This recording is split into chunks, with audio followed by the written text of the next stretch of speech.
السلام علیکم۔ این اردو کے ساتھ میں ہوں نعمان سلیری، اور آج اس وقت ہم موجود ہیں دارالعلوم فاروقیہ میں، چکری روڈ راولپنڈی پر، جہاں پر وفاق المدارس پاکستان العربیہ پاکستان کے تحت امتحانات ہو رہے ہیں۔ اس وقت ہمارے ساتھ یہاں کے نگران موجود ہیں۔ ہم ان سے بات کریں گے اور پوچھیں گے کہ یہ امتحانات کب سٹارٹ ہوتے ہیں اور کب تک یہ امتحانات ختم ہوں گے۔ ہم ان سے یہ بھی پوچھیں گے کہ یہاں پر سالانہ کتنے طلباء جو ہیں وہ انرول ہوتے ہیں اور ان کے امتحانات کا کیا طریقہ کار ہے۔ السلام علیکم سر۔ وعلیکم السلام ورحمۃ اللہ وبرکاتہ۔ میں آپ حضرات کو جامعہ دارالعلوم فاروقیہ میں آنے پر خوش آمدید کہتا ہوں۔ آپ حضرات کا شکریہ۔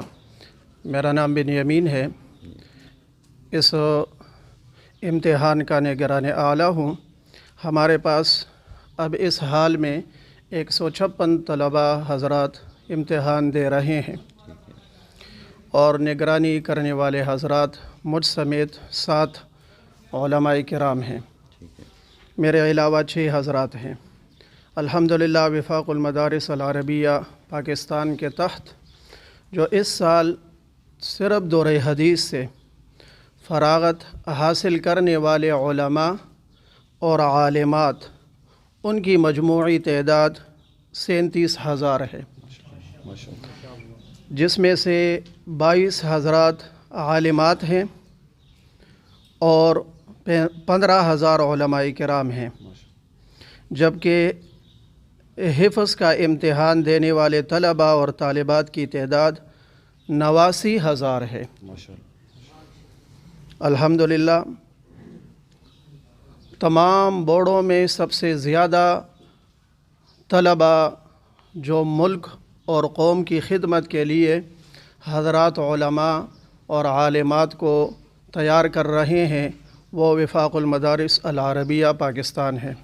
اچھا، یہاں پر ہمیں یہ بھی بتائیے گا کہ یہاں پر داخلہ جو ہے اس کا لینے کا کیا طریقہ کار ہے اور کیا کرائیٹیریا ہے، اور داخلے یہ کب شروع ہوتے ہیں؟ ہمارے جو داخلے شروع ہوتے ہیں وہ عید الفطر کے بعد شوال والے مہینے میں 10 شوال سے ہمارے داخلوں کا آغاز ہو جاتا ہے۔ ہر درجے میں داخلہ لینے والا طالب علم اپنے پچھلے قوائف لائے گا، پھر اس کے بعد اس کا امتحان لیا جاتا ہے، اور پھر تمام امتحانی مراحل سے گزر کر اس کو داخلہ دیا جاتا ہے۔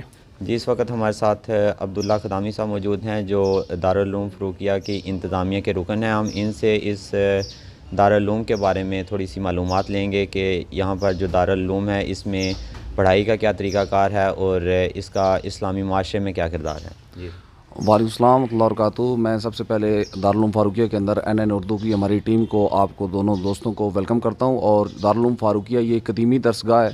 اس ادارے کے باغبان اور اس ادارے کے محتمم، جس کو آپ پرنسپل کہتے ہیں، قائد مدارس دینی ہے، جو وفاق المدارس العربیہ پاکستان، جو آل پاکستان کا سب سے بڑا مدارس کا بورڈ ہے، اس بورڈ کے پنجاب کے وہ ناظم ہیں حضرت مولانا قاضی عبدالرشید صاحب، اور اکابر میں سے اس وقت جو ہمارے اکابرین ہیں ان میں ان کا شمار ہوتا ہے، اور ان کی دینی اور ملی خدمات، سماجی، سیاسی، ہر قسم کی خدمات نمایاں ہمارے معاشرے میں نظر آتی ہیں۔ اور خصوصاً دارالعلوم فاروقیہ جو ہے یہ پنجاب کے تمام مدارس کو یہاں پر ہیڈ کرتا ہے، چونکہ وفاق المدارس العربیہ پاکستان پنجاب کا جو دفتر ہے وہ پورے پنجاب کا یہاں پر ہے۔ تمام مدارس جو الحاق ہوتے ہیں وفاق المدارس سے، وہ یہاں سے دارالعلوم فاروقیہ میں آتے ہیں، اور دارالعلوم فاروقیہ میں حضرت استاذی کے ریفرنس سے ان کو وفاق المدارس کے ساتھ الحاق ملتا ہے۔ اور اس کے ساتھ ہی ساتھ دارالعلوم فاروقیہ کے اندر بحمدللہ تعالیٰ اس کی 2 برانچز ہیں۔ ایک دارالعلوم فاروقیہ یہاں پر گلزار جامع مسجد کے اندر، اور ایک نیچے گلشن اقبال میں ہماری دوسری برانچ ہے، جس میں میکسیمم 2000 سے زائد طلباء کرام جو کہ حفظ میں، تجوید میں، ناظرہ، اور اسی طرح جو درس نظامی کا ہمارا کورس ہے، اسی طرح مفتیان اکرام کے جو کورسز ہیں وہ الحمدللہ یہاں پر ہو رہے ہیں۔ اور ساتھ ہی ساتھ ہماری تعلیم بالغاں کا بھی ایک سلسلہ چلتا ہے، جس میں درسات دینیہ، یعنی وہ لوگ جو ہمارے جاب کرتے ہیں، یونیورسٹیز، کالجز، اسکولز کے اندر پڑھتے ہیں، وہ مغرب سے لے کر عشاء تک درسات دینیہ کی کلاس ہوتی ہے، اور وہ 3 سال کا کورس ہوتا ہے، اور ان کو بھی وفاق المدارس العربیہ پاکستان ڈگری پرووائڈ کرتا ہے۔ یہاں پر کتنی تعداد ہے طلباء کی؟ دارالعلوم فاروقیہ گلزار جامع مسجد کے اندر اس وقت 800 سے زائد طلباء کرام، علماء کرام اور حفاظ کرام ابھی زیر تعلیم ہیں۔ اس حوالے سے میں یہ پیغام دینا چاہوں گا کہ جہاں پر ہم سکولز، کالجز اور دیگر یونیورسٹیز کے اندر ہم جاتے ہیں، وزٹ کرتے ہیں، اور وزٹ کرنے کے بعد اپنے بچوں کو ایڈمیشن کرواتے ہیں، تو ابھی جیسے آپ دیکھتے ہیں کہ مدارس کے اندر بھی اینول سیشن چل رہا ہے، اور اسی طرح سکولز، کالجز کے اندر بھی اینول سیشن چل رہا ہے. تو میں اسکول، کالج، یونیورسٹی کے اندر پڑھنے والے اسٹوڈنٹس کے پیرنٹس سے یہ ریکویسٹ کروں گا کہ جس طرح آپ سکولز وزٹ کرتے ہیں اپنے بچوں کے ایڈمیشن کے سلسلے میں، اور اس وقت مدارس کو بھی آپ وزٹ کریں، تو آپ مدارس کے اندر بھی اپنے بچوں کو زیادہ سے زیادہ حفاظ کرام اور علماء کرام بنائیں، تاکہ اپنی آخرت کے لیے ذخیرہ آخرت آپ کر سکیں.